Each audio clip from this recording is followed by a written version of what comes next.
Olá, meu nome é Carol. Hoje eu vou falar sobre economia colaborativa. Você já conhecia a frase "a experiência vale mais do que a posse"?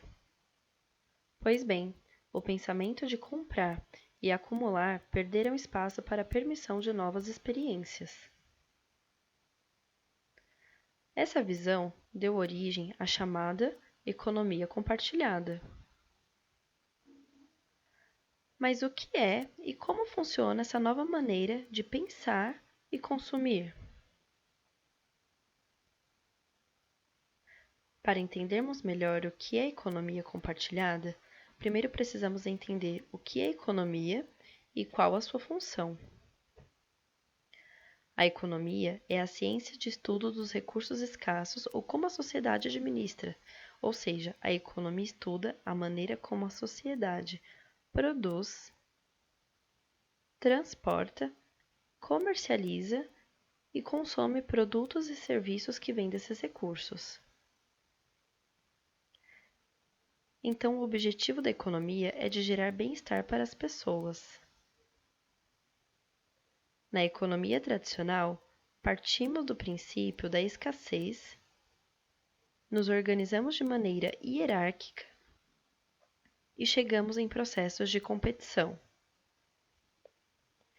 Já na economia colaborativa, partimos do princípio da abundância, nos organizamos de maneira distribuída e chegamos em processos de colaboração.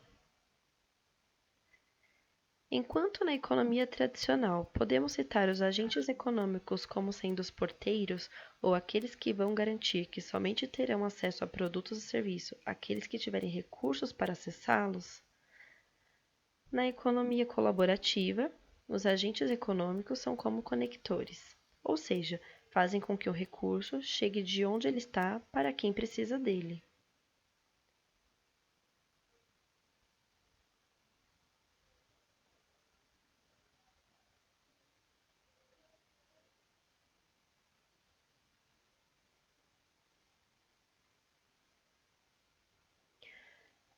Ao contrário da economia tradicional, na economia colaborativa os papéis não são tão claros, mas sim mistos e ambivalentes.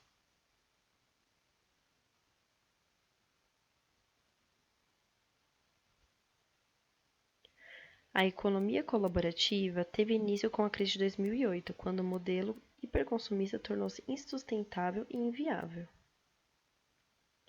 Opções que estabelecessem uma relação mais adequada com o meio ambiente, que fizesse uso de tecnologia e utilizasse o boom das redes sociais se mostraram positivas e promissoras.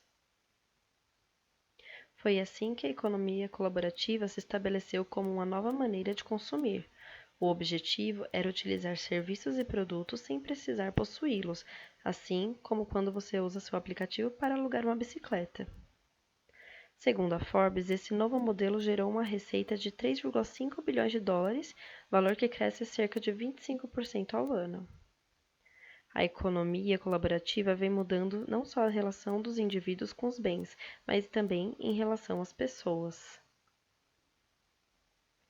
Com cada vez mais tecnologia, conseguimos ter acesso a um mundo no qual a colaboração e reputação de outros usuários em escala global importa.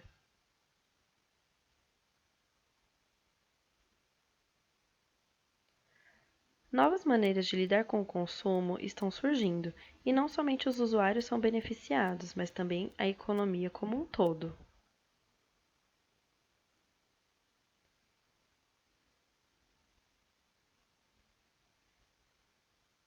Mas, por outro lado, apesar de ser menos burocrático, de forma bilateral e com custos mais baixos que os modelos convencionais, há quem argumenta sobre as desvantagens desse tipo de economia. Os problemas sofridos pela Uber em razão da regulação governamental e oposição dos taxistas, por exemplo, ameaçaram o negócio em várias oportunidades. Um outro ponto é a precarização do trabalhador. No Uber, por exemplo, a companhia fica com a porcentagem do valor cobrado por uma corrida.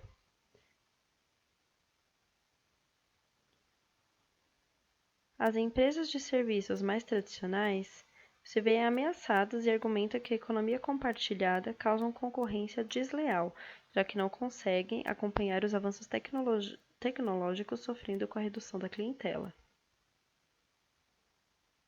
Portanto, a economia compartilhada divide opiniões a respeito de seus pontos positivos e negativos, mas certo é que esse novo modelo, com a ajuda da tecnologia, impacta de forma definitiva as relações de consumo.